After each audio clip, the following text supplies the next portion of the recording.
This right. Meeting is being recorded. Oh yeah. Okay. So now everybody knows. Project Herpetoculture, episode 28.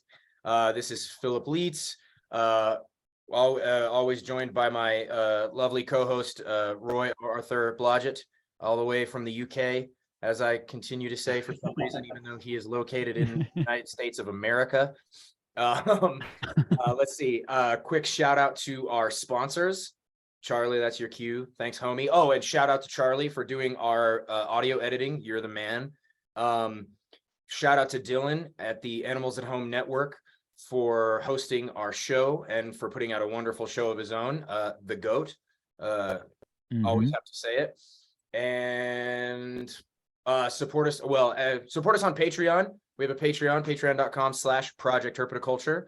And more stuff on that to come soon. And with all that said, because I'm always awkward with this, I'd like to introduce our guest. Today our guest is Kamiel Hammer, all the way from the Netherlands. Cam, thank you so much for coming to chat with us, man.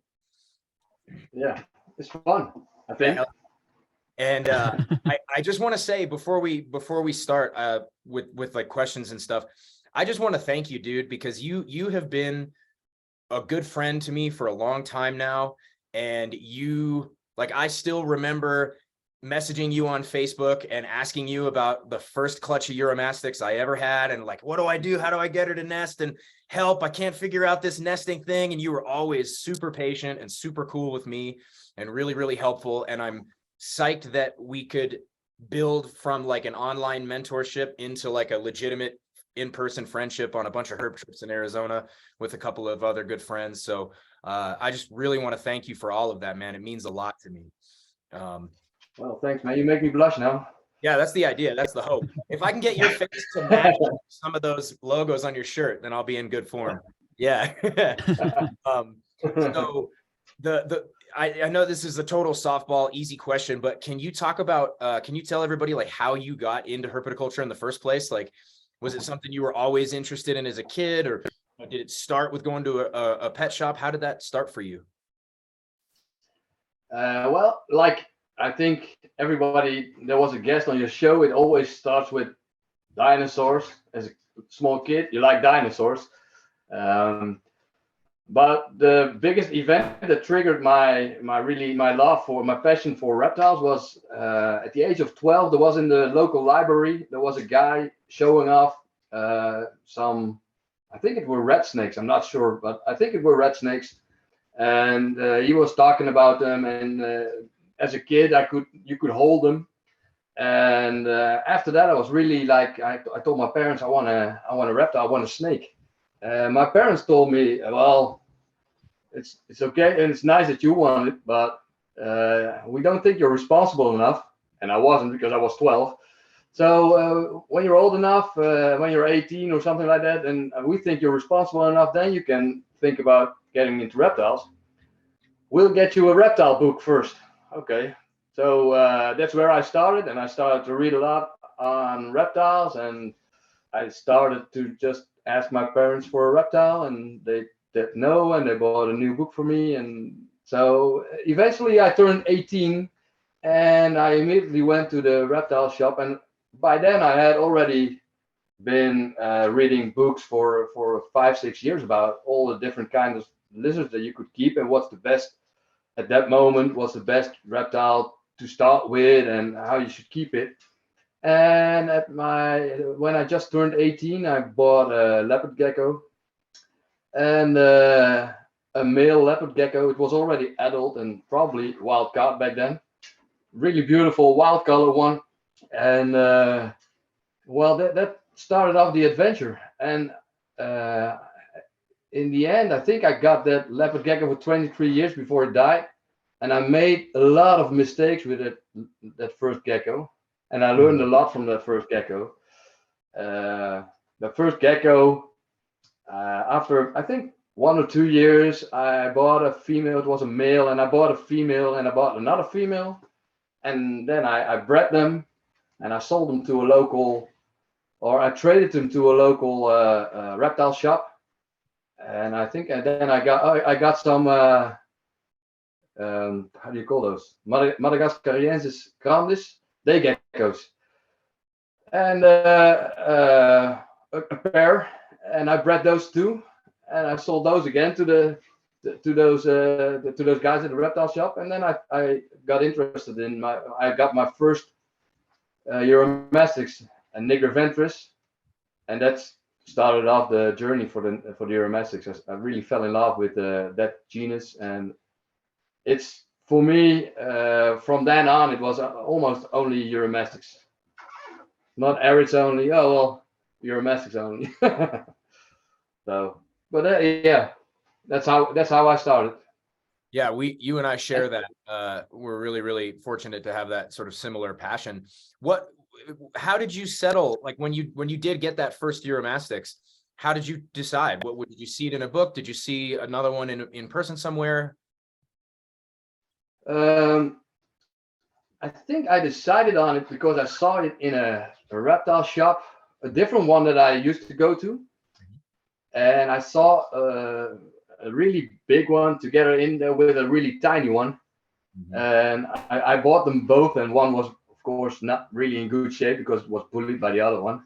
Right. But in the end, they both did great because the reptile shop kept them small and well, they only have it on display for hopefully a few months before it sells, so you can't really blame them, especially not in that time. And they both did pretty well. I don't think I ever bred with those though, my first ones. What was the first Euro? But it wasn't. Yeah. What? Sorry. What First was Euro I bred? Ornates. Okay. Ornates were the first I bred. Yeah. That's probably why I still think it's one of the best captives to keep for people. But for me, it's also the desert lizards are by far the easiest to maintain, especially if you got more in one room, because my room is so freaking hot. I can't keep anything else in here. So. Right. Yeah, absolutely. Oh yes, and now I'm drinking a beer, but at my place it's at night, and at your place it's just for the people to know. Don't tell everybody, then they're gonna look weird for having whiskey right now at 11 in the morning. Oh, you're supposed to. If you have a mimosa, it's okay, Phil. Yeah, you that's just true. say it's brunch. That's true. Then you're not an alcoholic at all. No, just kidding. Club somewhere. Yeah, right. That's totally true. So I'm curious to actually get a little bit more into this. So, because I know you and I share, it's not just a passion for Euromastics, but we share a passion for desert lizards specifically. We both enjoy Euromastics. We both have kept and bred Xenogama. We both have kept and bred chuckwallas and collared lizards, and you've worked with horned lizards, and just a plethora. You have quite a range of different species that you've worked with over the years. What is it? Can you articulate at all what it is about Euromastics that keeps you coming back to them? Like, what is it about them in particular that holds your interest for so long? For me, it's the tail. That's the dinosaur tail. I really love those spikes, and the fact that they're herbivores. I think it's for me it's nice not to have to buy that many insects every week. So it's they're a cool lizard overall, but for me it's the tails. That's why I also like the Xenogamas, and I like the spiny-tailed iguanas, the Tenosaurs, or the how do you call those skinks? Egernia. Yeah, the Smaug and the Cordylis species. That's all. I really like those big spikes. That's what attracted me to them. Yeah, and you've got the first reptiles you bred were the leopard geckos, then, right? Yeah, first leopard geckos, then the day geckos. Only kept those for a few years because they were constantly sticking to the windows and shitting on the front windows, and it was not my ideal thing. So I eventually ended up selling those again. Mhm. and they weren't desert lizards anyway. So, and then I think I then bought my first Euromestics, but I didn't breed those for a few years. I think I first bred the. No, I think first bred the Euromestics, and then the Xenagama and the Dipsosaurus. Oh yeah. So yeah, Mm-hmm. Yeah. but it all started with the leopard gecko, and I still love leopard geckos, but I don't love all the colors. I love the bigger ones, the bigger wild colored ones. Yeah, for sure. Yeah. That's why they call them leopard geckos, I think, because they got those spots. I like those. Yeah. Yeah, that was really funny. That's a great subtle like dig at all the Yeah, more. it is. That was- That was awesome, dude. That was really Very good. tactful. So I know that you and I have some friends in common, but who you've known for a way longer than you've known me. But I'm curious, who were some of your early influences? Like when you first started getting interested in reptiles in general, and then into Euromastics specifically, were there people who you looked up to and admired, or who acted as an influence on you when you were younger? Oh yeah, definitely. There was Henk Zwartpoorten. He was the curator of the zoo in Rotterdam Zoo, Blijdorp Zoo, and he learned me a lot about all kind of different Euromastics, Chocwalas, and that kind of stuff. He was already breeding them at really early on, and then of course Bob and Tom from Robert Bloom from Arizona and Tom Grab from Michigan. Tom is of course already mentioned in the book of Bert Langewerf as the Chokwala guru. Yeah. He learned me an awful lot because Chokwalas are the North American Euromastics. There's so much they have so much in common in their habitat and also in their captive care. He taught me a lot of really important things. Yeah. And same Bob did. Bob was breeding his Hispidus and Tenosaurs, and I learned a lot from him too.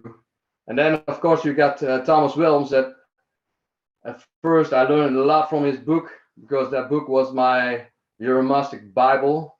Oh yeah. And that was the how my basics were. That was my baseline. Was his book, and it's cool to say that now I've already also friends with him, and that's pretty cool. Yeah. And actually in the Netherlands, I at the moment I only have a few reptile keeping friends, and I think my best friend is Cliff because he's always taking care of my animals when I'm gone. Yeah. When I'm out herping with you guys, he takes care of my lizards. So that's shout out to Cliff. Thanks, mate. Yeah, for sure. Let's go, Cliff. Way to Good be. to have someone like that. Well, that book. It's good to have a good friend like that and around that can take care of your animals. Because my wife likes the lizards. She likes me to have the lizards, but she's not into keeping them or not into feeding them or that kind of stuff. Sure. When I'm gone, she will take a look at them or just feed them if I ask her. But it's always cool that I got a buddy that just comes over to my place and feeds them and changes water and that kind of stuff, cleans them a bit. So Yeah, I'm absolutely. really happy with that. Yeah, that that Thomas's book to this day is like the primary thing when people ask me like where can I learn more about Euromastics, I just say buy Thomas's book, buy that damn book. That is by far and away the best resource for Euromastics out there. I mean, hands down. And it's fascinating how few people reference that book in sort of modern Euromastics groups and it's crazy. Yeah, it is totally. It's actually, in my opinion, it's the only really good book. He has a lot of knowledge. He's been there. He's done the research there, and he's very knowledgeable about Euromastics. So Yeah. it's even if it's a bit outdated now with the new technology and that kind of stuff, it's still the best book around. Oh, And yeah. it should be in everyone's collection if you like Euromastics. Yes, absolutely. In my opinion. Yes, I couldn't agree more. I wish it was. The one downside is I think it's fairly expensive now, or I think, right? Like the last time. Oh, it's actually not, but you have to buy it from the German Amazon. Oh, really? Is that how it's cheaper if you buy it from the German Amazon? Yeah, because it's not available on Amazon.com or Amazon.uk, but it's still available on Amazon.de, and Okay. they will ship it. And I think it's only $35, the English version. Oh, I had no idea. Oh, shit. All right. Well, there you go. There's people should go get it. I was not aware of this. I have. There's a little pro tip. I have 3 I copies. think if you buy it on the normal Amazon.com or something like that, you only have secondhand ones, so they are really pricey. Right. But in their own store, I think I have a link to their own store. Really? I can send you, and you can put it in somewhere. The show notes. Yeah. Please. You can add it in the show notes. That's a great idea. That's actually a really, really good idea. We should very much do that. Because more people need to know just where to get that book. It's just such a good resource. And so Link it.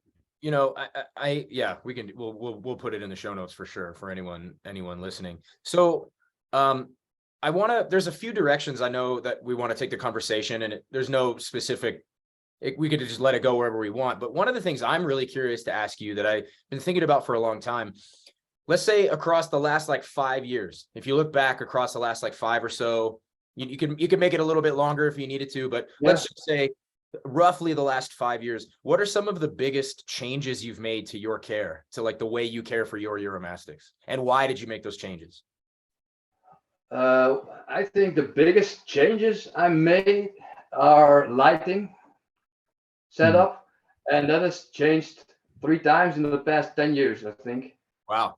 Well, maybe 2 times in the last 10 years, but about 10 years ago, I switched to all those HID lights with the external ballasted lights for the UVB, and they work really great they got a really good light color, and that's, for me, sometimes it's difficult to know how to say things in English. Oh, that's okay. But they're really great lights. But the biggest problem with them is that I've measured a lot of them lately, and the UVB exposure sometimes is crazy. So at 30 centimeters, you got 70 Ferguson zone. Whoa. And that's crazy. So that's why I wouldn't advise them to anyone without a solar meter. I still use those because I can put them up high in my Tinosaur cage, and I can make sure that the Tinosaurs can only reach about 60 or 70 centimeters below that. And then there is the Ferguson zone about 10 or something like that, and that's okay. That's no problem. But it's kind of crazy because most people only have cages like most of mine here, 60, 70 centimeters, or that's 2 to 3 foot high. And the Ferguson zone of 90 or even 60, if it's 3 foot high, that's just way too much. Yeah. So if you do have a solar meter, that's no problem. You can measure yourself, and you can see if it's good or not.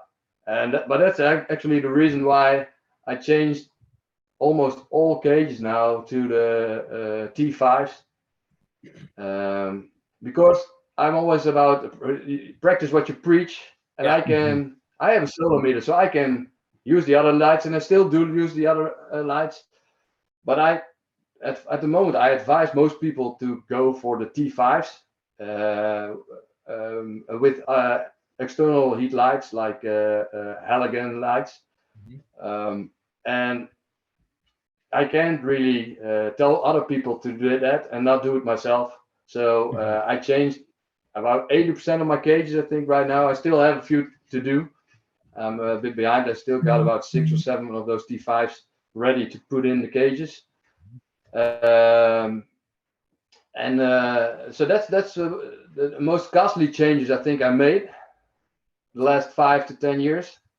Because all those lights are crazy expensive. So every time you change your whole reptile room, it's a lot of money. But well, it's I do see, especially with the change from the MVB lights to the externally balanced lights, the mercury vapors to the externally balanced high day lights. I saw a lot of better color in the lizards and more activeness in the lizards. So it's then it's worth it to change. Yeah. And other things that changed, especially if you look at how I keep them now and how I kept them about 20 years ago, is the size of the cages. That's what I said. I met with my first leopard gecko. I made a lot of mistakes, and I made mistakes with lighting and with substrate. I think I've done everything wrong with that one, and it was a solid lizard though, because it still lived with me for 23 years. Yeah. But that was a learning curve, and I still do things wrong now, or at least I probably will say in about 15 years I should have done things differently, and that's why I never really hardly say this is how you should do it. I always try to say this is the way that works for me now, but there's always different ways to achieve the same thing, and the goal is to have a happy and thriving Euromastics. For me, that's the goal, or lizard, any lizard, of course. And there's several ways to achieve that. Don't you know, Cam? There's only one way, just one. That's my way. Phil's way or the highway. Yeah, no, that's true. You know, I disagree though. Yeah, no, of course. I'm just playing around. I mean, it's cool because I feel like you were one of those first guys that I saw years and years ago doing different things. And when you would do something different, when you would change what you were up to, you would talk about it. You would, because I first started getting aware of what you were up to once first of all, was finding your website when I first got interested in Euromastics in the first place. I remember finding your website and I read all your care guides and all this other stuff, followed, and I tried to copy what you were doing. Like, you were why I got roofing tiles in all of my cages now. And, all of that stuff. And, but I really admired the way that when you would change something, you would post, you would talk about it, and I also admired the fact that you have no problem telling people when they're being an obnoxious asshole. And I don't mean like literally, right? I mean, but like the way I mean this is it didn't matter if the person was brand new and you'd never met them or you'd never seen what they were doing. If you saw someone in the groups or the forums getting bullied for the way they were caring for their stuff, you'd get on there and be like, yo, why are you guys being assholes? This person just got their stuff. Just because they do it a way that's different from you doesn't matter. There's nothing wrong with maybe this particular aspect of their care. But then you'd also go the other direction too. And you'd say, hey, so-and-so who claims to know everything about these animals, and what have you ever done? Like, how are you making sure that this is the right way to do things? How do you know? How can you be so certain of what you're doing? Because you seem to think it's the right way, but I do it differently. And I always really admired that calibration, the fact that you were always, trying to do better all the time. And you were honest with other people and yourself about what was working and what wasn't. And you were totally transparent about sharing when something didn't work. I think that's a vital thing. I mean, that was for me, because when I started out with the gecko and my first Euromastics, we didn't have. I'm not sure if we had internet yet, but we didn't have all those groups and social media. So the first cages, I went looking for all the aquariums in magazines or in newspaper, and we got a newspaper that was only specifically for second-hand stuff. So you got a whole newspaper full of advertisements of secondhand stuff. And I was always looking through them, seeing if there were maybe old reptile cages, or because back then there already were people making terrariums. So old reptile cages, or even sometimes old aquariums that I could use for my lizards. But there also was not a lot of people that really were sharing stuff, because it was more difficult to share stuff. You really have to visit another person to share stuff. And later on, when you got the forums, and a lot of people that had success with something, they were on the forum and they were just showing that they had success, but they never would tell me what they would do, what they would do to have that success. So, and I always thought it was strange, because it's not like, well, especially back then, it was not for those people. It's not. It was a hobby. It was a passion. It was not. They want to make money with it. Why not share what you're doing so other people can try and have the same results? So that was one thing I always thought to myself. But if you have success, or if you do something that seems to work, then try to tell other people what you did, and not say that that's the way to go, but that is a way to go, and it worked for you, at least this time.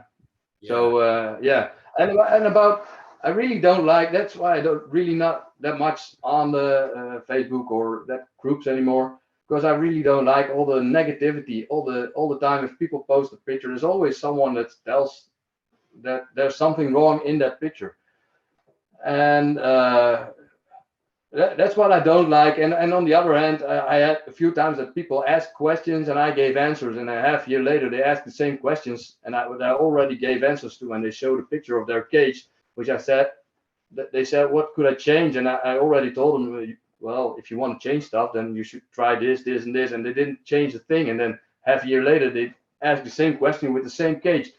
And then I think, yeah, well, you won't listen anyway. That's why should I try? So that was fun about you, because when I helped you, very first time when I helped you, now you don't listen to me anymore. But back then, I told you something, you tried it out, and if it worked, that was always really fun. You contacted me and said, I changed this and this. What do you think about it? Yeah. So that was, and then it's fun to help other people if they're keeping excited about things and they're wanting to get better at stuff. Then it's fun to help someone out. Well, that's listen, you say I don't listen to you anymore, and the reality is I just can tell already what you're doing. So like, I don't have to ask, I can see it when you post your photos. I'm like, oh, he changed.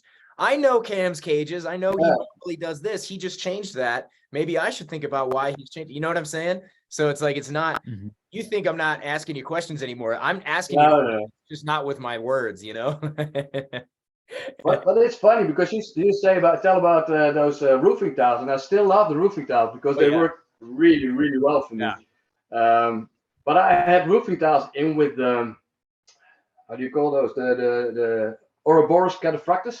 Yeah. And I didn't see them at all. I never saw them. They were always hiding. And I was talking to some other Dutch guy, and Roger Rocks, I'll mention him because if he listens to this and they say, you didn't mention me.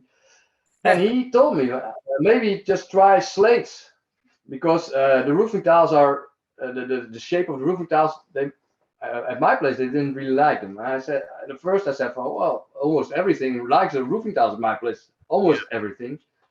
And then I decided, why not try and change it? Because if it works for him, why not for me? So I changed it all with just straight slates, and I made those pretty good hides, and now I see them constantly. They're way more active. They come out. I see them eat. I never saw them eat. I saw food disappear, but I never saw them. And now I see them eat. That's pretty incredible for me.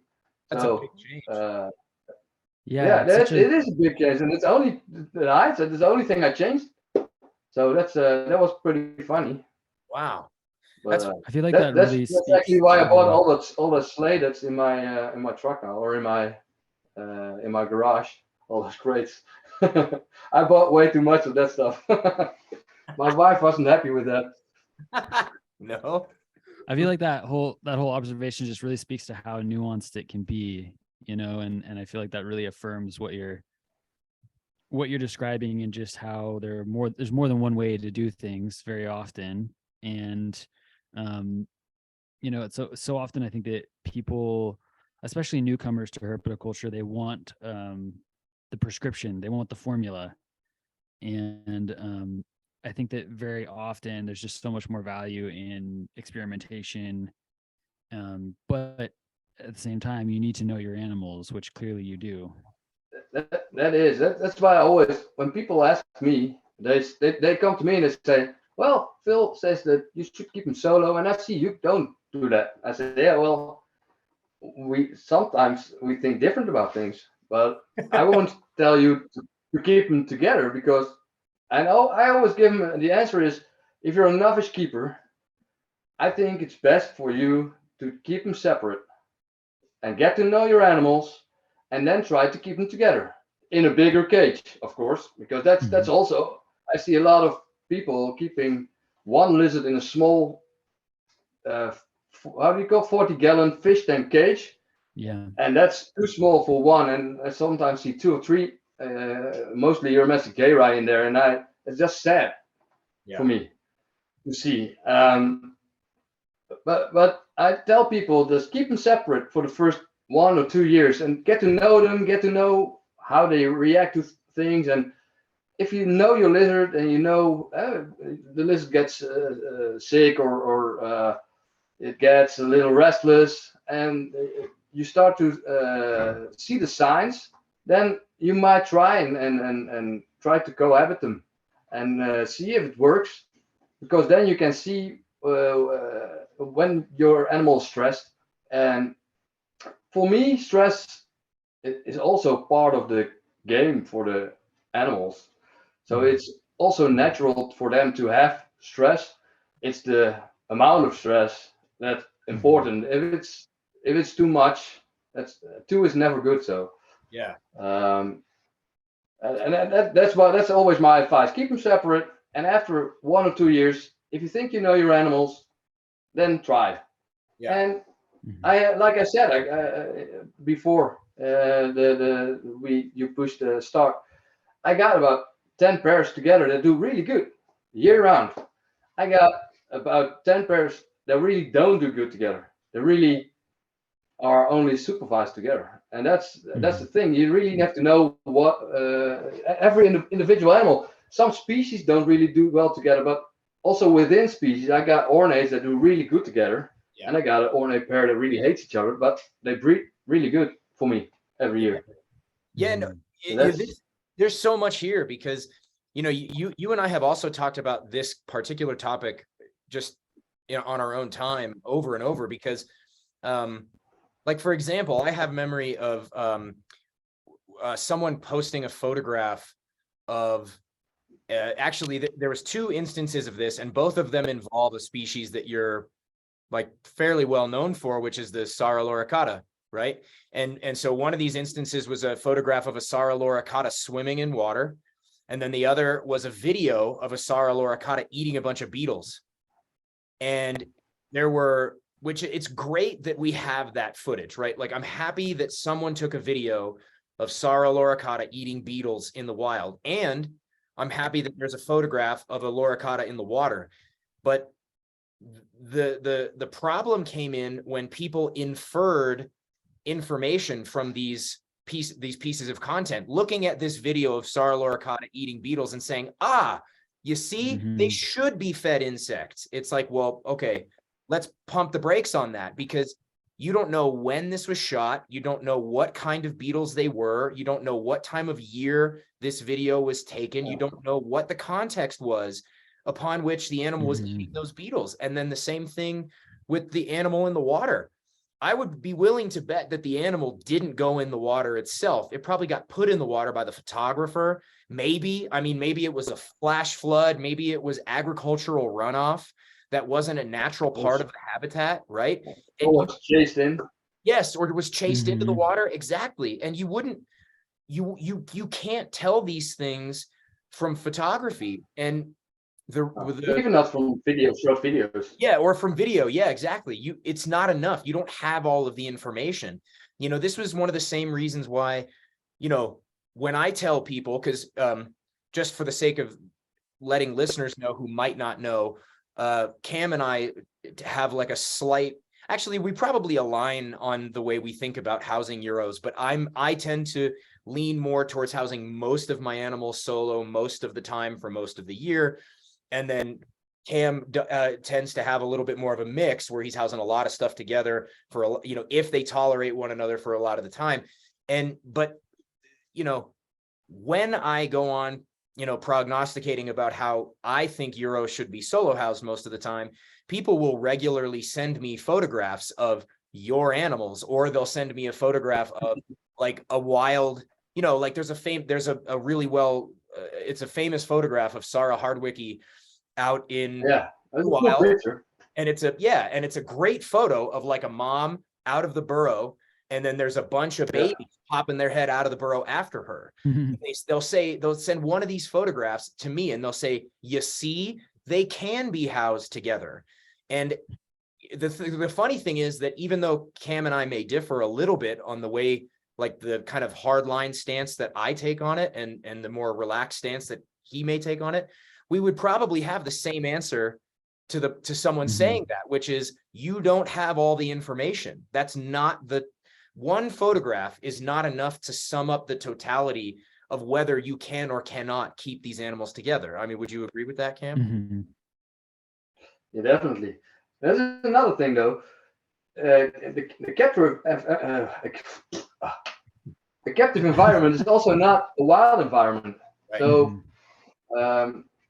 it's proven that your domestics eat beetles, and some periods of the time they eat a lot of beetles in the wild. It doesn't mean they need it in captivity, because in the wild they need the protein. Especially the babies, they are born around August. It's a harsh time in the desert around August. There's nothing. There's nothing there. So they eat probably whatever they see, whatever is edible, they will eat. In our cages, there's plenty of food. There's plenty of protein, high food. Actually, there's too much protein in our food, so we should try and tame that down. And that's why I do not advise to give insects, but I don't think it's a terrible thing if you throw in a few grasshoppers every once in a while. Actually, I think it might be okay for them. Right. It's just not, they don't need it. I have raised a lot of babies, and I never fed insects to the babies. I only do it to the bigger ones every once in a while, because I go to a show and I buy bulk grasshoppers, but way too much for the pectinata to eat, and the smaug and the ouroboros. So I just toss in a few grasshoppers, maybe 3 times a year when I've been to a show, and I throw in some grasshoppers in every cage. And some really love them, and they go nuts for them, and some don't care. They don't. Yeah. They don't even look at them. Yeah. For sure. But in my opinion, they don't need them. In captivity, it's even not necessary, because we can already feed high protein, so they don't need the protein. Yeah. So and it's extra money, because they are expensive. Insects are expensive. Yeah, they are. I rarely give them. Yeah, me too. But that was the same thing. It's a little story. It's a bit side story, but that's when I went to Arizona for the first time. I kept my chacualas almost the same as I keep now, except for the lighting. But I kept them on substrate of sand and little rocks in there, and some of the the tiles and slate. And I came to Arizona, and for the first time, and we went chacuala hunting, and I saw there chacualas in big rock stacks, and all rocks everywhere, rocks, crevices, rocks. I came home, and I went to the hardware store, and I bought a shitload of rocks. Oh, sorry, can I say that? Can I say that? Yeah, of course. Yeah. Okay. A lot of rocks, and I threw them all in the cage, and I made all the cage was full of rocks, and the chucks loved it. I never saw them again. Mhm. And I couldn't clean the cage because the shit was falling all down on the bottom, and it started to stink like ammonium smell. Mhm. And after a month, I just changed all the rock back out and got back to making cravages with flagstones and like I used to do, because Mhm. it's just not the same. The wild is not the same as captivity. You can make the same, especially for desert lizards. You can make their habitat in a small 5K2 or 5K3 cage. It's Yeah. just not possible. Right. So I think this speaks to a theme that's come up a lot on the show, which is being responsive to the animals in your care. And I'm sort of curious, like, are there how do you think about being responsive to your animals? And do you think that that's something that you can teach, or do you think that that's something that people have to like figure out on their own through trial and error? Do you think you can like impart that bit of wisdom on to people and say, hey, you need to pay more attention to your animals and listen to them more? You know, it's come up a lot anyway on the show. Yeah, I think that's a difficult one, because not everyone's really open to critics, and it's difficult, especially if you're doing this for 25 years like I do, and someone's starting to criticize my stuff. That's also for me, it's difficult. And the first reaction is always from, oh, no, and you go and start to defend yourself. Well, actually, in my opinion, I don't have anything to defend myself from, but I can learn from their criticism, and I can think, I can make the choice for myself if I think they got a point or maybe not. And I think a lot of people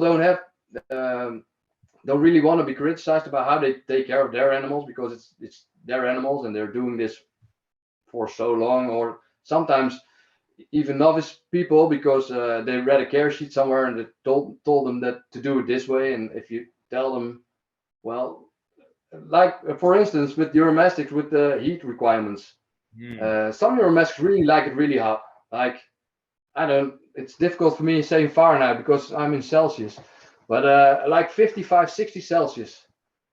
But others that really don't go basking with those high temperatures, and they like it more like 50 to 55. That's about 10 degrees lower.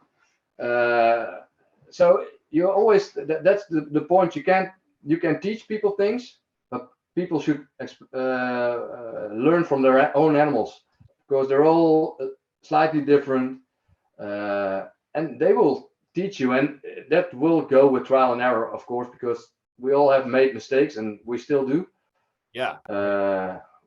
But it's important to have a good baseline, and my baseline, I think, was good because of the book of Thomas Wilms that set my baseline. And I think everyone should have either a mentor or a good book with a good resources in there, so you can look up when things go south, or hey, my animal's acting strange. Maybe someone already had this happen to him. And the problem is, a lot of people throw that on internet now, and you get 27,000 different opinions about what you should do. And that makes it, sometimes it makes it even more difficult than it used to be, when you just had the book and you looked into the book and you said, oh, on this page there's something about it. Oh, maybe I should try this. And now you got so many options to try, that's sometimes more difficult, I think. It's a blessing and a curse. Absolutely. It's well, okay, so I've been going on at length. I'm gonna try to pass this over to my man Roy, just give him an option to get a couple words in edgewise. I'll keep going. Oh no, I love this stuff. I know just you enjoying listening to you two riff. But to deviate a little bit from the focus on Uromastyx and other arid species, you mentioned working with smog and Ouroboros, and both of these are taxa that, at least in American herpetoculture, are really held in high regard. They're kind of considered these iconic species. They're extremely rare in herpetoculture. They have a reputation for being very difficult to produce in captivity. And I'm just curious if you could speak a little bit to your experience working with those taxa, just generally, like how do you keep them? Do you enjoy them? Do you think they're overrated, underrated? I'm just curious about your opinions on them. Sure. I got my smoke about 20 something years ago, and probably with the knowledge I have now, I would never got them, because they are just not bred in captivity, and that's I think that's a sad point. They do really well in captivity for me, but they won't. I haven't seen any breeding behavior for the last 25 years since I got them, and they already were older adults, so I'm not sure how old they are exactly. I have to check. But it's if I've known back then that they won't. There was a lot of lies about people breeding them, and there still are people telling that they are captive bred. But by now, I know that's not happening. A lot of people keep them wrong too, and I'm not saying that I do really well with them because I haven't bred them, so I can't really say that. But I keep them outside. I got an outside enclosure for them from end of March to about the end of October, and they are totally different animals when they're outside. It's just really awesome to see. I hardly have to feed them outside because they eat a lot of the things that go into the cages, like flying ants or beetles or worms or that kind of stuff. Nice.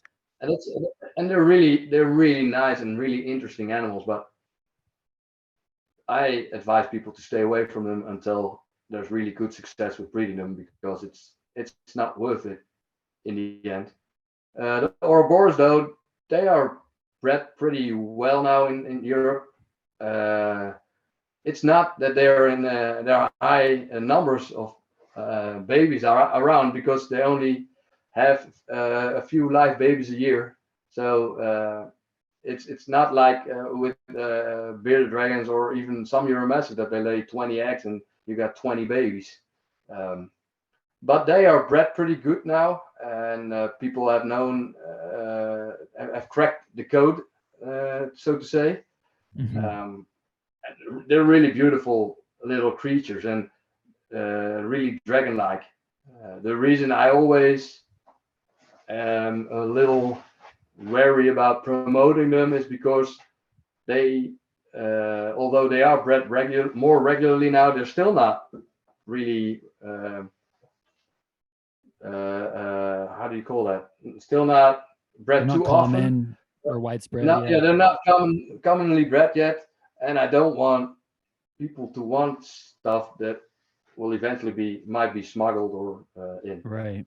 So that's the main reason why I don't really promote those, and I rather promote almost everything else I got I got in here. So, but they are really awesome, and especially, like I said, I like spiny tails. They are totally spiny, so that's the equivalent of spiny tail. So that's just really cool. Yeah, absolutely. So another set of animals you have that are pretty out there, pretty unique, are those loricata, those Sara loricata. So I mean, can you talk a little bit about when you got them for the first time? When you bred them for the first time, and then now that you've been keeping them for a good long while, what your thoughts about them are, as compared to Euromastics. Are they no different? Do they have some difference between them and others? Like, same kind of question. That's well, I really love the loricata but that's also might be because I'm known for them now. Yeah. Mostly. But I bought my first three little babies when I was in 2010. Okay. I know that because I wrote an article about it, and that's when I had to look it up, but it was 2010. I bought 3 little ones, and I didn't notice sex yet, so I had to wait about. And because it was the first time I had Loricata, I didn't know what to look for. I didn't see any hemipenises or that kind of stuff. So it took about 2 years before I thought, this might be a male, this might be a female, and this one I really don't know yet. And after 3 years, in 2013, I bred them for the first time. So that was pretty quick. I think I had 12 eggs and I hatched 11 babies. Nice. And that was, of course, was really, really a milestone. It was really cool. For as for their behavior, they're really, really pretty cool lizards. They are pretty outgoing. They are pretty big, not as big as Egyptians, but still way bigger as the other Euromestic species. And but they're totally not aggressive. Totally like your Egyptian male likes to kick your ass. Yeah. Probably something on your that says "kick my ass." Some people have that. Right here. But these are really cool, really nice. You can really grab one out. They're really curious to see one here looking at me right now. Here we go. Time to make Phil Dude. jealous. Wow. God damn, what a beast. So cool. Holy This shit. one was scraping his window, looking at me like, "Hey, let me out." What a monster. They Wow. really. Wow. Oh, this way. Yeah, holy smokes. They're Man. really cool animals. For captive care, this I'll put them away, Phil, because you're drooling. I am in fact drooling. But as for their care, they're pretty much the same as Euromestics. They do tend to hibernate and do so winter cooling down, but I also go down in summer for a few months that they hardly eat anything over here. Yeah. Interesting. Probably because it's too hot. They will probably in their own habitat. They would probably go down during the hottest time of the year. And they actually do that around here. I see them for 2 weeks. I still see them, but they hardly eat anything. And they get a little skinny. And then after about 3 weeks, 4 weeks, they start bulking up, eating a lot again. So that's all. It's different because all my other Euromestics just keep eating. I know that other people also have the same experience with some Euromestics. So I wouldn't say that's a real, especially for them. But at my place, they all do it. All the Loricata go in summer. They go down and they hardly eat anything. You see them less, and so that's for me. That's a difference. And they just need bigger cages, like your Egyptians. They need space. Oh yeah. That's an understatement. So that's they need there's more space, and but they're really cool species. Nice. And they. So In my opinion, I really like those Egyptians too. But in my opinion, these because they got more color, but their head structure and that's just an extra plus. Sure. For me. Yeah, absolutely. it's really interesting to hear that they estivate, that they kind of go into a period of inactivity in the summer. I think about that, like, obviously in herpetoculture, there's so much emphasis on brumation and hibernation and the importance of that, particularly with snakes in, assisting reproduction and all of that. But it makes me immediately curious about what about species that estivate, and does that can that be a similarly beneficial role for them within captivity? It's something I've never even really considered before until now. Oh yeah. I think it is. Yeah. But I don't. It's also a thing we don't really know that much about any of the species yet. So there's a lot to learn, and that's because I've never read anything not much about Loricata in any book. So I treated them like Euromestics because that's what they were originally, Euromestics Loricata, and they probably are pretty close to Euromestics. They are actually. and that's why I treated them the same. But then when you've been keeping them for a few years, you just see small differences, what you think are differences, and maybe in the end we start seeing those kind of things with Euromastics too. I'm not sure if you ever witnessed that with your Euros, Phil, The that estimate. they go down for summer. Yeah. Oh yeah, for sure. In fact, it actually, this was coming up with between me and another Euro keeper friend of mine here stateside. So I'm sure you've seen the same thing where sometimes you'll have animals that, let's say you have a whole clutch of Thomasai, just hypothetically, right? You got 10 Thomasai, and they hatch, say, in July, and they grow August, September, October, and then you get a cold snap in November, and half of them go down. Half of them just decide this is time to winter and sleep. But then you get the other half that just keep kicking, just keep crushing right through.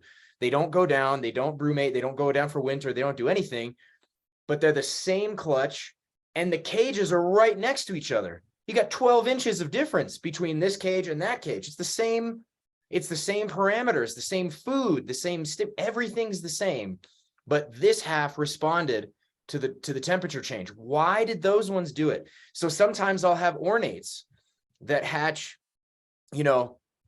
midsummer, they'll grow, and when half of my holdbacks have gone down to winter, the other half keep crushing through. Well, when the first half start coming back out for the spring, those ones that just stayed awake through the whole winter, now they go down. And it's like, it's getting warmer. Why did you decide to go down now?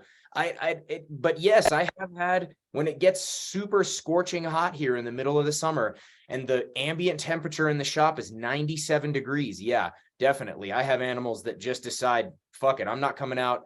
I'm not going to eat. I'm just going to sleep my way through this heat wave. And it's a mystery. I mean, you and I have talked about before about how, for the most part, when it comes to base parameters, we keep pretty much all the Euros the same, but then there's some few species differentiations. Now I know I'll definitely let you talk about the stuff that I know that you do differently for, say, Princeps and Thomasai, right? But I do stuff differently for my Yemenensis and my Ornata and my Ocellata that I don't do for my Nigraventris and my Thomasai, which is I give them 10 times the climbing space. I mean, they just get more stuff to get on and under and around, more vertical space, because the Thomasai and the Nigraventris don't really seem to use it the same way. They don't seem as interested in it the same way. But yeah, go ahead. Yeah, well, I do the same. Especially the Princeps really like to climb, and you wouldn't expect that with those little tails, because that's why Thomas can't climb, because they wag their tails and they fall off. Yeah. They're really a little bit dumb. Yeah. But I give Yemenensis and ornates and which ones I got more? McFadden. Even I don't have those anymore, but the McFest, they really had a lot of climbing ability. And I also keep them, the Yemenensis, the McFets, I keep them a little more humid.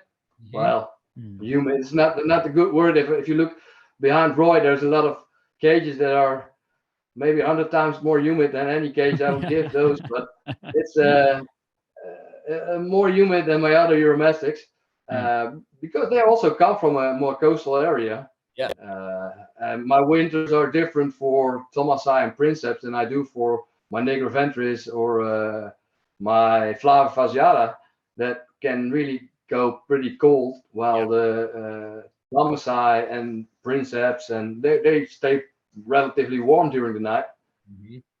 So there's that's a cool thing. The baseline for all Euromastics, like cage sizings, lighting, warm heat during the day, that kind of stuff, hiding stuff. That's the baseline is the same across almost all Euromastics, but you can fine tune within every species. Some species really need the humid height, while others might use it but might not. so that's the cool thing about getting to know your animals, and learning more about where they come from. And that's the good thing about modern days, that you can go on the internet and you fill in Niger, and you get the climates of Niger, or you fill Yemen and you get the climate of Yemen, and you see the rainfall, and you see the sun up and sun down, and all those statistics are easy to see, to view for everyone, and you can accommodate that to your own animals. Yeah. So that's really a cool thing nowadays. Yeah, absolutely. So, that brings up another interesting topic in my mind, which is, you and I have talked before about how, and it's come up on the show a few times too, which is that just because you bred your animals doesn't mean that you're doing everything right. Breeding is not the only metric, or shouldn't be the main metric by which we say, oh, I my animal's bred, therefore everything I did was right, and so this, I think this might bring up more than one topic. So for example, I was speaking with a gentleman today on Instagram, who was messaging me, asking me some questions, and to his credit, he's a good keeper. He does a great job with his animals. But he was asking me, can you tell me, are you at 12 to 14 hours on your light cycle yet? And like, I just want to try to keep mine in line with yours. And, I really want to know, like, how, what UV are you using, and how far is it from the nearest surface? And I'm like, bro, it does not matter. Like, it matters. But the reality is, with respect to breeding specifically, you don't have to trick them. They're going to do it. They want to breed. They want to do it. You don't have to poke and prod them with a stick and then electrify their tail and then make sure you zap their heating up and make sure they get extra calcium when they've made it. I mean, you don't have to. They know how to do it. They are there, ready to do their thing, Well, a bit of good music will help, though. Yeah, that's true. I play a lot of Childish Gambino here for the reptiles. So But you're right, Phil. There was exactly the same. I had exactly the same question on Instagram today, though. Really? About if I already was upping my my light hours and heat, and I said no, because next week and the week after that we get a cold stroke coming in. So I don't want to start heating them up now because it's going down again. So I'll wait till the end of February. And he said, okay, I want to try and do the same as you. And I said, well, best check for your own weather reports. And if it's only getting warmer from now on, then you can heat them up. But if you see that in 2 or 3 weeks time, the temperatures go down, then don't heat them up yet. Right. Heat them down for a while. Well, so that's yeah, and stuff here, it's weird. Like, this is the first ornates for this year. They just started mating today, and it's like, that's pretty quick. Yeah. Well, you were always a few months before mine. It's always February, like right around Valentine's Day. Within a week, they're mating. Like it, and it's that's not even a pair. Like, I didn't throw them together to try to get them to breed. That was like, I've been putting them in, as soon as things start to warm up, or actually some pairs I'll throw together in cooling, right? Because sometimes that's when they're least likely to kill each other, is when they're trying to hide in the first place. I'll put them together in hopes that as I kick the temperatures up, then they'll start doing their thing. This is one of those pairs. I've got a clutch of Moroccan eggs in the incubator that were laid in December for some reason. Like, it's really weird. I have another Moroccan who's in the nest box right now, getting ready to lay eggs, which is also weird. But other than that is crazy. Anomalies, most of the ornates anyway almost always mate around Valentine's Day, and it's always earlier than most of what everybody's seeing around the world. And I don't know if that's just because of the circumstances in my shop, because it was like that at my family's home. It's been like that since I got here in the shop. The only change is that when you know, when things came here to the shop, I had a few pairs that just kind of went out of whack and decided to breed at different times of year. Like even my Egyptians, you know, last year she laid eggs around Christmas, or wait, no, it was my birthday. She laid eggs on my birthday, which was in January, you know, and they made it around Christmas. And then this year I didn't even try to put them together because I didn't want Egyptian babies this year. And she laid eggs anyway. You know, she just scattered, what was it? Like 20 eggs or something, around a nest box and around the enclosure over the last week. And Were they fertile? no, Were they good eggs? no, they were duds. Yeah. And I mean, I'm happy for that. I'm well, you know, happy. Like I'm always happy to see Egyptian babies. They're great. They're super cute and they're fat and they're amazing and they grow like monsters. But I wasn't, you know, I was intentionally kind of not breeding the Egyptians this year because there were a lot of imports and, you know, my female's bred for 3 years in a row. I want to give her a year off. You know, there's no reason for her to produce this year. Well, those dots are easier to put out than the fertile eggs. So she would have made eggs anyway. Yep. Even without a male, because she's been doing that for the last few years. Yep. She's in the habit of it. I've got a few females that I don't want to breed this year.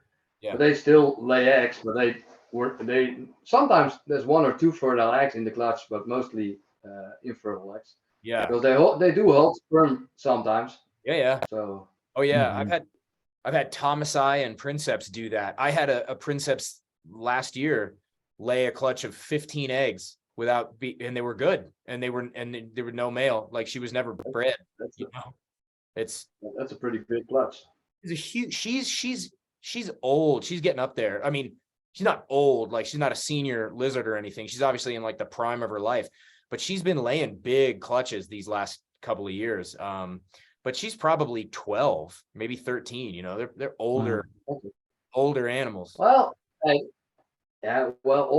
get. I think she's still got 10 years to go. Hey, so do breeding I. years.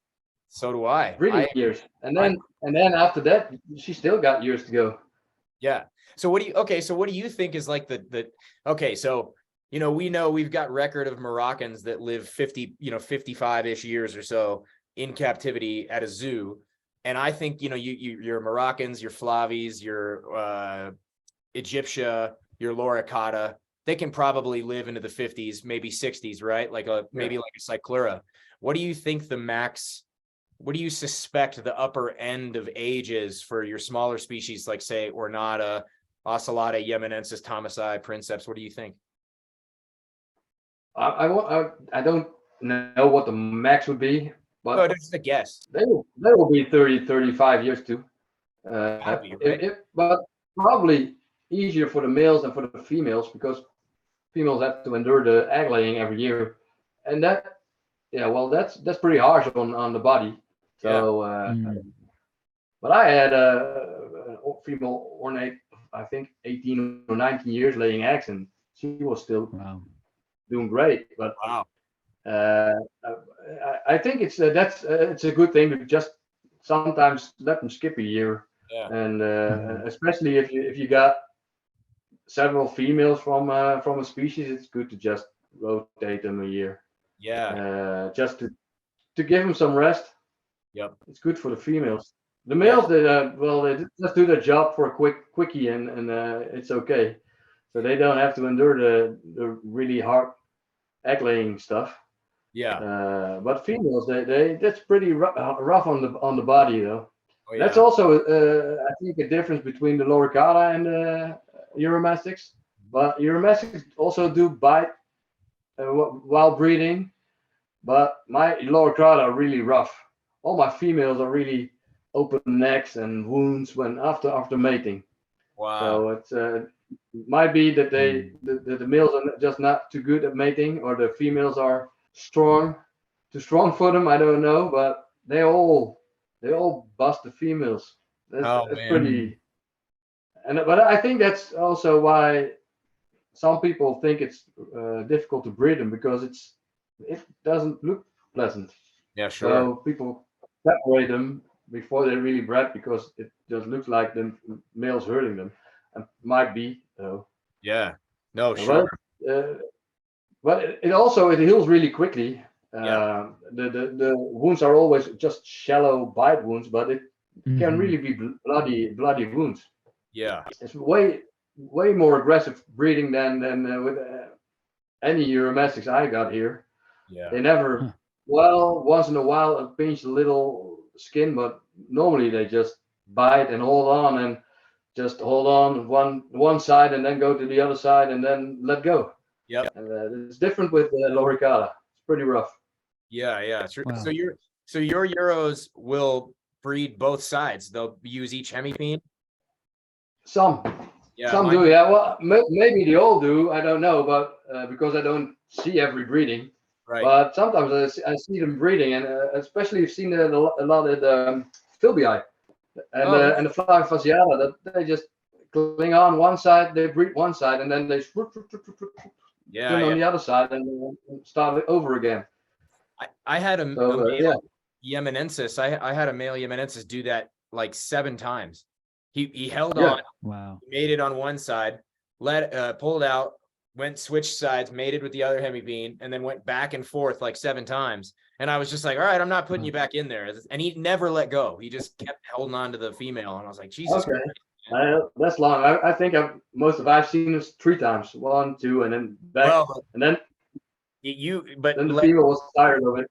but this is a great, of course you didn't see all the breedings because you house your animals together all the time like a savage, man. You just letting them stay together all the I know. time. So if you kept them separate, you could regulate and know every single time they bred. Yeah, you're right. You're You're right there. I'm just being a smart But ass. you probably miss opportunities too, though. Oh, sure. No, that's probably, Oh, yeah, yeah. absolutely. I have no I doubt. know. I missed the opportunity with my Nigroventus last year Yeah. because she laid eggs before I put them together. So that was shitty. Damn.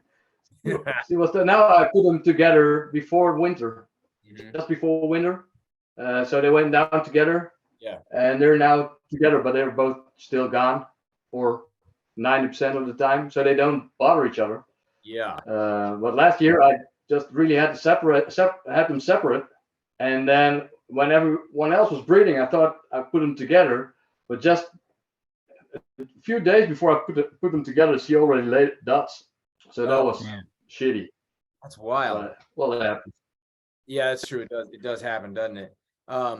Okay, so I have like a 2-part question. The first part of it is, are there, I know that you're over in the Netherlands and we're here in the US, but say broadly, if you look at herpetoculture from like a bird's eye view, and you say, okay, the whole trade, are there things that you, or like trends or things that you're critical of that you'd like to see change? And then the follow-up question to that is, what do you think herpetoculture might look like in, say, 100 years? Like, and maybe we can, maybe I'll let you answer the first one first, and we'll come back to that one or something. Yeah, I'll do the first one first. Okay, yeah. The biggest trend I dislike is all the hate. It's easy to hate on each other on the internet. It's easy to be a keyboard warrior and write something, write someone down, and it happens so much I really dislike that. That's one of the reasons I sometimes I'm guilty too. I think everyone does it sometimes because then they push your wrong buttons or it's the wrong time of day. I don't know. But there's so much that criticism to people that I really, really dislike it. Another thing is that what I do like is that because more people are getting into reptiles, the companies that make stuff for reptiles are getting better at bringing new things on the market that really are useful for are beneficial for the reptiles. Yeah. So that's a really good thing. Another thing I think what I don't like is that the community of reptile keepers is look pretty much down upon by governments or official people as criminals, as smugglers. Everyone's a smuggler and everyone's a criminal, and that's I think also a big thing that has to change. And you see change with zoos now. Zoos are more getting more involved with private people to learn from each other, especially with endangered species or just difficult to keep species. But that's there's still a long way to go there, and I think that we're gonna lose a lot of things because of that. That view on our hobby or on herpetoculture. What do you think? Do you have any idea, any thoughts about what we might lose? Species, just you can always see the bans on reptiles or the positive lists, and there's something to say for those lists. But unfortunately, the criteria are often made by not by people in the field, and are made based on how do you call that, written articles or so people that don't really have a really interest in reptiles make the rules for us and are basing their information on sometimes even old research. Yeah. And there's a lot of things we should and we can do, I think, to try and reverse it or try and help out. But I think we will eventually the species will be a little less diverse than we have now. I just hope your message will be in there because that's my love, my passion. Well, I mean, as long as you have them, I don't think they'll go anywhere. That's true, but we talked about this. Euromestic are all over in the United States, and that's their biggest threat is the imports, because there's hardly any good breeders working on a big scale with Euromestic Right. Because they're so common and sold for so dirt cheap, and that's the biggest downfall. You see, Meliensis were imported by big numbers into the United States. You don't hardly see them ever now. Yeah, and that's a big shame. And that's a big difference between Europe, I think, and the United States right now. In Europe, there's hardly any wild caught animals. Well, I'm talking about Euromestic because that's what I know of. There are other wild caught stuff coming in, but I'm talking about Euromestic. There's hardly any wild caught Euromestics coming in. So it's all on the breeders to just try and breed the current stock. And I think it's a good thing. I hope eventually there will be fresh blood, but I hope it will be just minimal and hopefully go to the right people instead of seeing all those half dead and sick animals rot away in those fish tanks in shops. Yeah. Well, so this is an interesting topic too, because there's so many forces at play. We talk about the need for more diversity in our captive colonies and collections. We talk about the way import export kind of screws with things, because when I mean, we see it right now in the US anyway, with a big influx of both ornate and Egyptian imports over the last year and a half or so, and it messes with the prices. So you see more people kind of like avoiding ornates or more people avoiding Egyptians or whatever. But then you and I both know, because we've been in it long enough to see that, like you cited with the mollies, out of nowhere, they might be common as hell. You can pick them up for $75 at some local pet store. And then a month later, they're gone. You cannot find them. There are none anywhere to be found. And there's so few that ended up in breeding homes. But there's two other forces that I think are worth talking about in there, which is if an animal such as, like which has to come first? So we were talking about Eurymastix gayi, right? Which has to come first? Someone breeding them in larger numbers, or the demand for those animals in the first place? Because it also doesn't make sense for someone to reproduce or maintain a particular animal if there's nowhere for those animals to go. And then secondarily, let's say we're talking about a large group of animals like Eurymastix. Like you and I have talked a little bit about this, but I've made decisions here at my own facility that, like, it doesn't make sense for me to keep and breed every single kind of Euro that I can get my hands on, because then you're getting, there's cages that might be occupied by, say, Maliensis, Dispar flavifasciata, which are all, highly similar or highly like one another, that are taking up space from, say, Ornata or Ocellata or Jayi, which may theoretically have a more stable future in the hobby, and so there's a lot of like push and pull, that goes into making these choices. And like, even with my Xenogama, for example, right? Like I really think the Xenogama have a bright future in herpetoculture.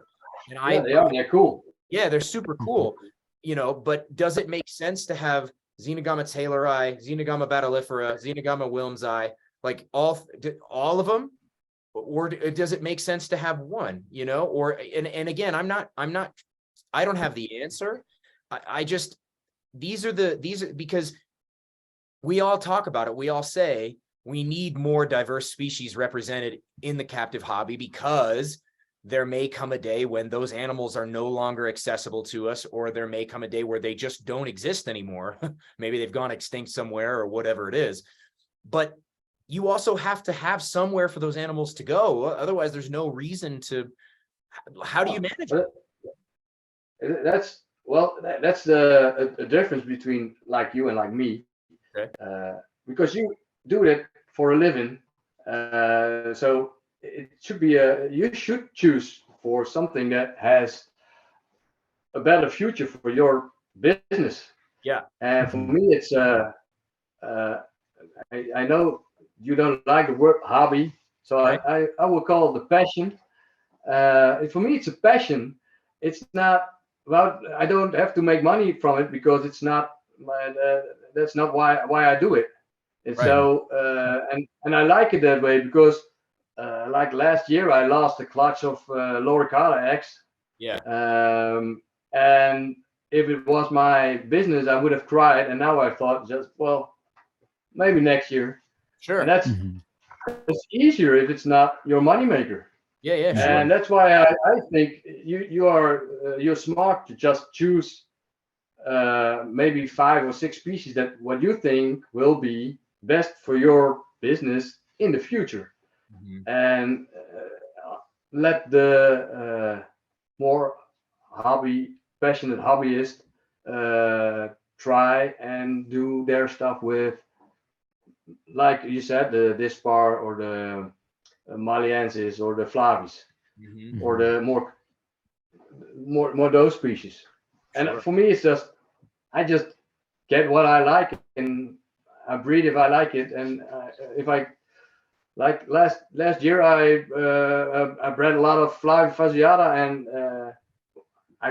last few I had a difficulty to sell. So now that they are gone now, but I probably won't breed as many flavifasciata this year. Maybe next year again. And I don't care, because it's just, for me, it's just fun. It's just what I love to do, what I love to see. Yeah, no, most definitely. And I definitely don't, I'm trying to avoid the financial decisions of a business interfering with my choices in terms of what I do and don't want to work with. I mean, obviously there's some level of balance that must be struck there. That's nothing. There's nothing wrong with that, Phil. No. What would be wrong if it would interfere with your animals thriving? Yes. Then it would be wrong if you take decisions based on money that would make your animals suffer, or not, maybe not Mhm. suffer, but survive Yeah. instead of thrive. And as long as you don't make those decisions, but it's nothing wrong with thinking, well, actually like all Euromastics, but it's probably better to focus on this one, and that one, and Yeah, not all of them. It's not Pokemon. You don't have to catch them all. Well, but I do. No, sure. No, I'm right there with you. I mean, you and I are very much on the same page on this part of it. I just mean that we just finished up a show last week, or what was it, a couple weeks ago, with Alan Rapashi, right? So I was mentioning that to you before we recorded, and he mentioned having, and I don't want to put words in his mouth. Like, anyone listening to this particular episode who hasn't listened to that one should go back and listen to it, because it's a phenomenal. Listen to them all. Yeah, listen to every one of them. But seriously, that one in particular really had a big effect on me, because Alan mentioned feeling almost a certain level of guilt in some way. Like, he mentioned the change from going to, 30 years ago, you go to a reptile show and you see mostly different animals, but now you go to reptile shows today and 90% of the animals are 3 species. You get ball pythons, bearded dragons, leopard geckos, and that's just this, and then you got, corn snakes, crested geckos on top of that. But, it's really all you see, at least with a lot of Phil, right? Phil, Yeah. on that point, you used to see a lot of different stuff. It was all wild caught, and now you see same stuff, but it's all captive bred. I don't think that's a bad thing. Oh, no. I also like diversity, and that's why I, besides Euromastics, also have other stuff, because when your passion is reptiles, you just love them all. So I like snakes, and I like tortoises. I like amphibians. Yeah. I don't keep them all, but I love them all, and I love to see them. So when I go to a show and I only see ball pythons, bearded dragons, and leopard geckos, I'm a little bummed, because that's not what I'm looking for or what I would like to see. But on the other side, I'm also proud of the hobby, that most of the stuff that's now on the show is captive bred. I couldn't agree Or more. at least that part is captive bred. And that's also pretty cool. So there's two sides. Yeah, no, absolutely. I couldn't agree more. But and that's why I feel a real sense of responsibility in terms of, what do I choose to spend my time working with? Because it's like, let's just take 2 really specific. So you got Maliensis and Dispar. For even people who have bred those animals, sometimes they're indistinguishable from one another. I mean, like, there's still people who have produced clutches of both species who will send me a photo and say, can you tell if this is Mali or Dispar? And I'm like, I don't, maybe, like, it could be this one. It could be, honestly, and unless you did a DNA test, you probably wouldn't know anyway, like, and with DNA you would, but or I mean, or without DNA you wouldn't know anyway. Yeah. But like, what is the utility of having 2 highly similar species produced in mass? Or does it make more sense to simply say, let's take it another direction? And I know this is going to get you fired up, Cam, but let's just say you got these 2. Why not simply breed those 2 subspecies together? Because and again, I know you and I disagree. I don't think you should do that either. I'm just trying to play devil's advocate, right? I'm just trying to play devil's advocate here, right? Like, yeah, exactly. Like, I could also conceive of a time when it would make more sense to use the genetics from both, right? If you only have a few mollies and you only have a few Dispar, and they're hyper similar in the first place, they're never coming out of the wild again. None of the animals that we have here are ever going back into the wild. Then I could see a reason at some time in the very far future to exchange some genes between those 2 highly related species. Now, again, I'm not going to do that. I don't have any intentions to hybridize any of my Euromastics. However, I also do feel like a lot of the classifications are totally arbitrary and man-made.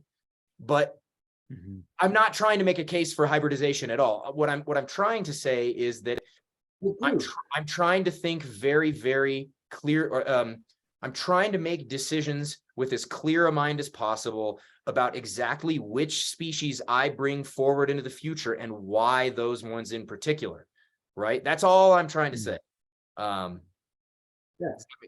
I would rather drop both species out of my collection than hybridize them. Okay. Right. And why? That's just the thing I really dislike in every species. Sure. That's why I just told you, freaking leopard geckos. They don't look like leopard geckos anymore. Yeah. They Mhm. look like silly fireballs walking around. I just, well, yeah, I don't like it.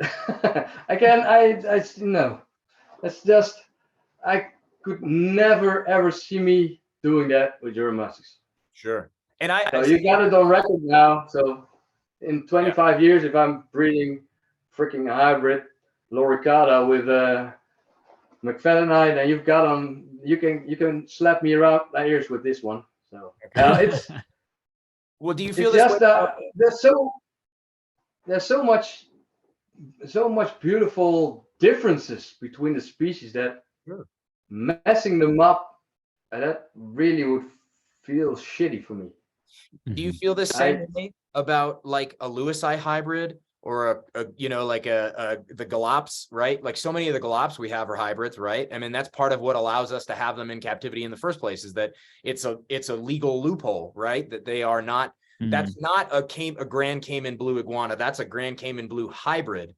Therefore, no problem. Mhm. You can have it. Do you feel the same way about those animals? I think the start was pretty shitty about that one. Yeah. I Okay. think you don't have any choice now anymore. You Yeah. guys fucked up the choice Yeah. by hibernizing them. And Sure. that's silly because they're endangered in the wild, but you can never ever contribute to anything anymore because it's fucked up already. Right. And that's what that's and it's not that I thinking about that any of our Euromastics will ever be back into the wild, because that's not gonna happen anyway.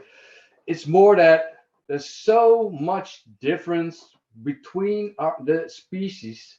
Mhm. And I'm not talking about Dispar and Maliensis, because those are maybe the closest ones, Mhm. and without DNA sometimes difficult recognizable. Sure. But I've seen people try to do it with ornates and niger ventris, Me too. and that really makes me sad. Yeah. And I can't. I'm sure it's not a reasonable stand for me, but it's just something I really feel strongly about, and I really dislike. Because there's so much beauty. The niger ventris is within its own species already, and maybe there are subspecies within niger ventris, because they're so freaking beautiful in their different colorations and different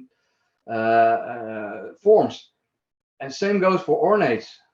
And I don't see anything better coming out. Yeah. Mhm. Oh, sure. No. Together. Again, I think we're on the same page with that, and I respect that opinion. I respect that position. I mean, even talk about stuff like localities.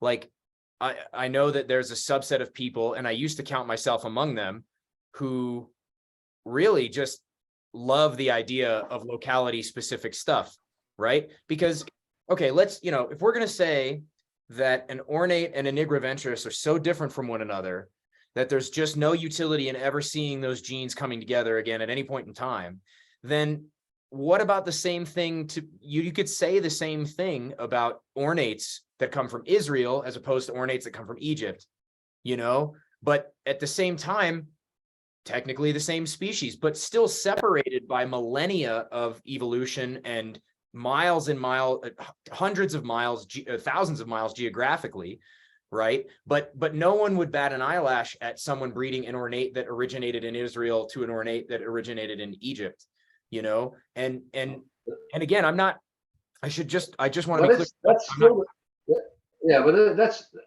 still the same species. Yeah, but again, Even I've talked with Thomas Williams about this, and even Philby are really freaking close to, because yeah. I think Philby should be a different species, because me too. I agree. even when young, they're so freaking different than Totally different. ornates. Totally. Totally different than ornates. Their behavior is totally different. Their looks are totally different. Yep. He told me their DNA really resembles really close to what ornates are. Sure. So he said that probably won't happen. Yeah. But it's the same with people wanting to breed the yellow Flavifasciata with orange Flavifasciata. There's nothing wrong with that. It's both the same species. I personally don't do it because I like orange to be really orange and yellow to be really yellow. Right. And I don't know what comes from that, if it comes muddy, yellowish, orangey stuff, or I don't know because I didn't do it. Look like a weird But nigger. people ask me to do that stuff, and I'm weird in that way. I'm weird wired. I don't like to mess with that stuff. Yeah. I don't need to play God. Right. So same with the chucks, Phil. You're right. I am a locality freak. I don't like Sarumalos being all otter. I really don't like that. Me too. That's strange, but hey, I keep red tails, and keep the redbacks with the redbacks, and I want to cross them over. Mm-hmm. So, no, well, and I do think that there is some room. And again, I totally respect your position. So there's obviously no hard we can feelings. disagree. There's no problem with it. Yeah, but in my mind, I can envision a future in which, maybe, again, I'm not saying I'm going to do this. I'm just saying it's not that hard for me to imagine that, let's say in 30 years, when I'm in my 60s, I can say, all right, it's kind of cool. I have this one line of ornates that are totally unmodified from the original wild-caught imports where they came from. But then there's this other group of Uromastics that are a mix. And again, this is going to horrify you, so don't worry. I could see it being a mix of Ocelota, Philbii, Ornata, all in the same animal, maybe even Yemenensis or something like that. And again, what would be the reason? No idea, no clue. But I could see. I'm also interested in the human element in herpetoculture in the same way that I like the human element in dogs, koi, cats, chickens. I mean, they're all crazy ass mixed breeds in the first place anyway. I mean, that's really cool to me. And I think that's really intriguing, but it's not something that I'm necessarily interested in pursuing. I'm not about to cross my species. I'm just saying I don't know. I can see a time when that might be interesting. Yeah. Well, one last chance for me to defend it, and then we go further. But yeah, for me, the biggest problem would be, especially with you guys in the United States, because over here we got because they're cited species, we have to keep documentation on Uromastics. So we have to prove that we acquired them legally. And if I sell animals, then I have to write a document that I bred them, that who the parents were of the animals, and that they were legally acquired and where they came from. And I have to give that with my number, phone number, my contact details to the next person that buys them from me. Mm-hmm. So you got a pretty good documentation on where your animals come from. In the United States, you don't have to do that. Right. The biggest problem with that is you could sell those mutts as what they look like. They probably look like one of the three species you mixed in there, ornates, and you sell them as you sell them as it's a mud, it's an ornate Yemenensis Ocelota thing, and the next guy, he doesn't care anymore and he wants to get rid of them, and he sells them as it's ornate. Because ornates sell better than mutts. Sure. And in that way, you get everything mixed up, and that's my final thing. What I wouldn't like to see in herpetoculture or in my own hobby, my own passion.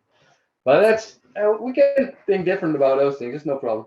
Yeah, no, true, totally. I- Oh, I love it, I- man. Kick your ass anyway next time I see you. That's true. Yes. For all those wondering, there's lots of photographic evidence of Kamiel kicking my ass. One of which was a staged. It's fake news. It is fake news incarnate. It's pretty good stuff, man. Well, okay. So then I thought I was pretty convincing, honestly. I don't you know. haven't even given it. Yes. Just okay, Roy hasn't even seen said We'll do photograph. it in the footnotes.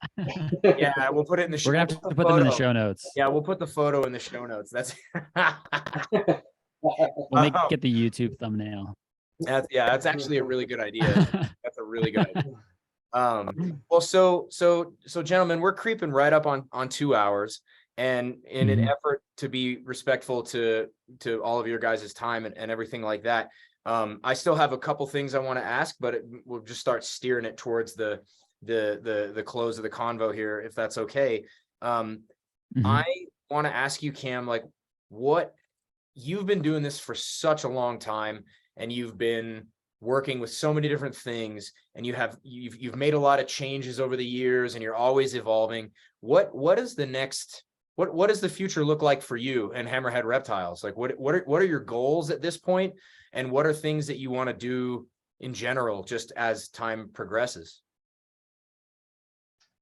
To be fair, I really like the point where I'm at now, because as it's a passion and it's not a job. I don't want it to start feeling like a job, and everyone comes to a point that you think, damn, I got too much, I got too many animals, and I have to cut down, and I don't want it. I see people around, friends around me that had a lot of animals and then thought, I can get a few more, and in the end they kind of burned out on the animals and just sold about half the collection, and that's not the point I want to reach. So I think what I got now is really good, manageable for me to give them the best care I can give them, money wise, so I can keep up with, because probably same at your place, but electricity bill is triple right here now. Yeah. It's crazy. So I'm really happy at the stage where I am now. So I really love the species I'm working with. I will probably end up buying some new things and then deciding if I want to keep it yes or no. That's always the same thing. But for euros, it will be probably the same as I got now, because it's a great.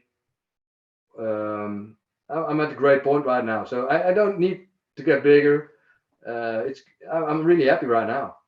So for me, it's all about trying to evolving things. Maybe even at some point I will go less animals and bigger cages again. Yeah. Or maybe because I got some kids, and when in about 10 years when they go fly out, I might have another room and try to get a different kind of room. But there will always be Euromastics. Yeah, definitely. Yeah. There's gonna be the boys are gonna leave home. You're gonna convert one of those rooms into a humid stuff, and I'm gonna be able to make jokes about Dewey only. Yeah, yeah, probably. Yeah. But that's what I was thinking. And there's so much going on right now. So much new things also coming, like new version of lights, new ideas. So I will try and keep my husbandry up to par. Yeah. And like I said, maybe a little less, a little bigger, or bigger is always better. Yeah, true. Yeah.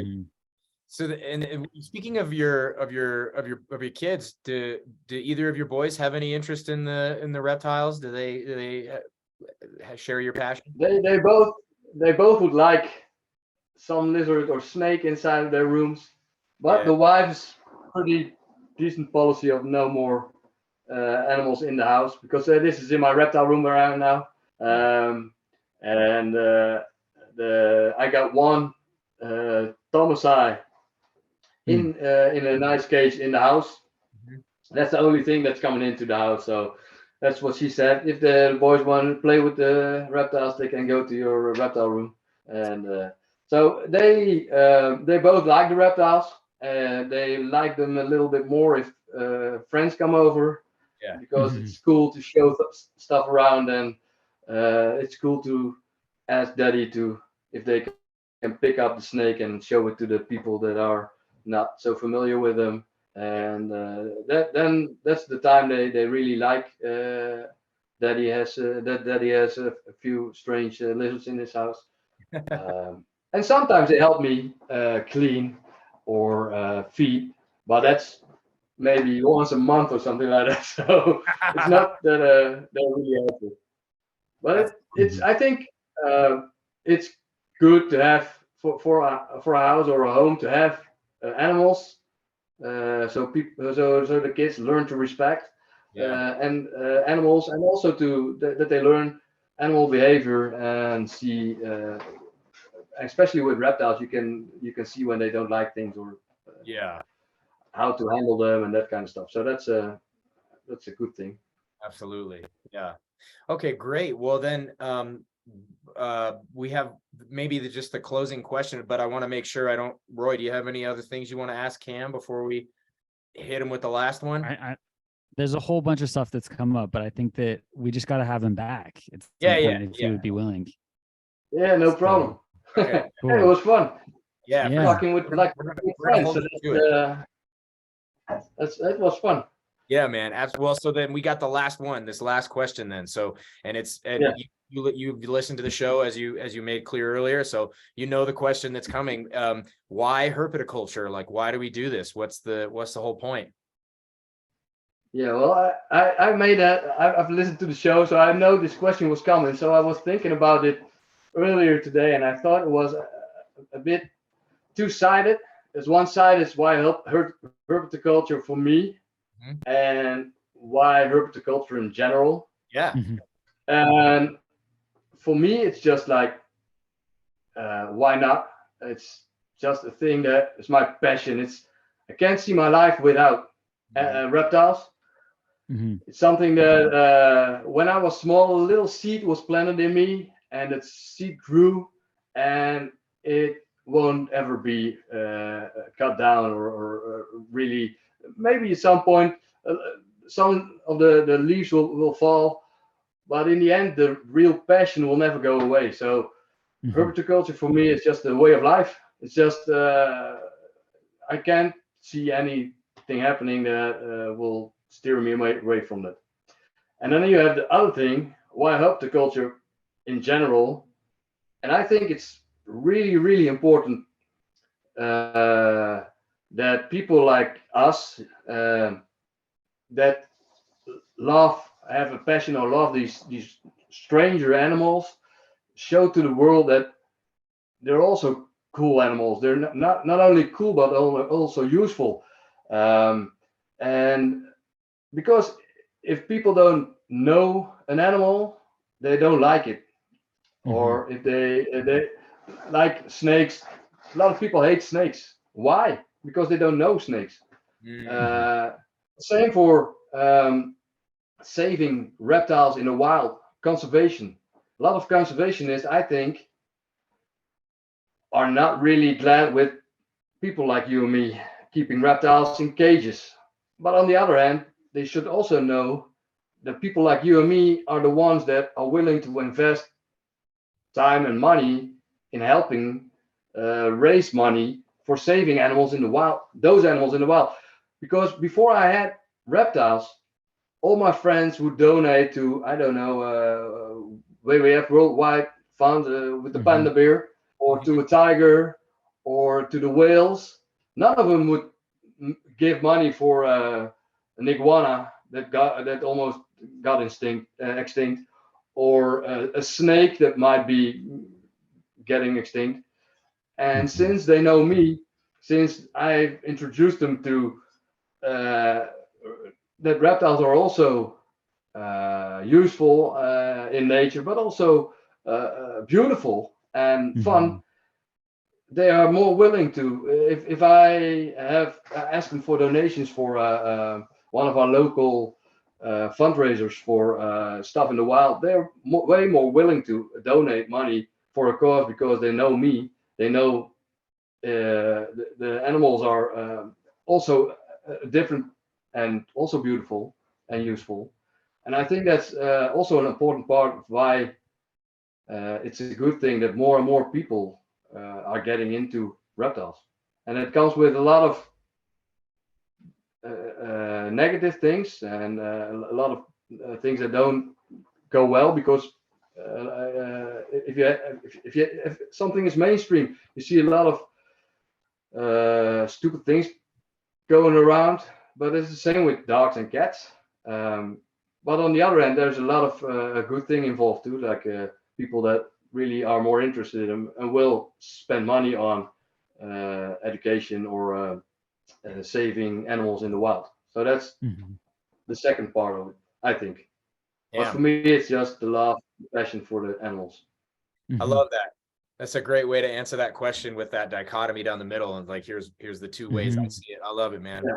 That's a great answer, Cam. Well, Yeah, and I appreciate you offering an answer for each of those too. yeah, Yeah, yeah, no absolutely. problem. So before It's a difficult question, so I yeah, was thinking about it today. I think, oh damn, that's a difficult question to answer.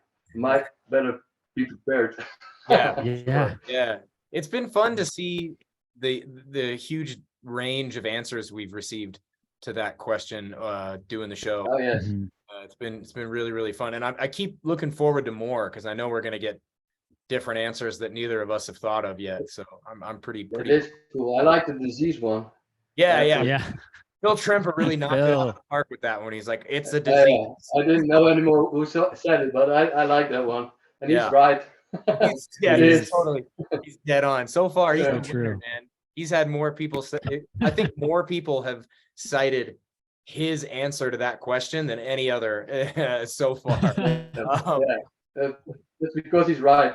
yeah, that's right. That's Yeah. right. So before we stop the recording, where can people find you and like, you know, I know like your medias and all that whatnot. Well, I'm on Instagram as Hammerhead Reptiles, and on Facebook just as Kamiel, just me. Cool. So that's I'm not. I don't have a website, or I'm just there You showing don't have a website anymore? off pictures. No, the website is long gone. Oh, You know man. why? Because care sheets get outdated, and Mhm. it's difficult to, especially you got back then we had a lot of species on there, also monitors and that kind of stuff, and it's difficult to keep track with everything all the time. So it's I think it's already maybe the website's already down for maybe 15 years or something like that, Phil. What? No way. I think so. No way, dude. No. Yeah, probably. like I No, went- maybe 10. I feel like I was just there. I was just there. Still so fresh in his mind. You're getting Yeah. old, buddy. Yeah, all right. Now we're really gonna have to fight the next time we Yeah. see each other, man. Put All the right. pictures in the show notes. Oh yeah, we will. Don't worry. Oh Don't yeah, worry. we will. Here, let me just stop the recording really fast. Hang on.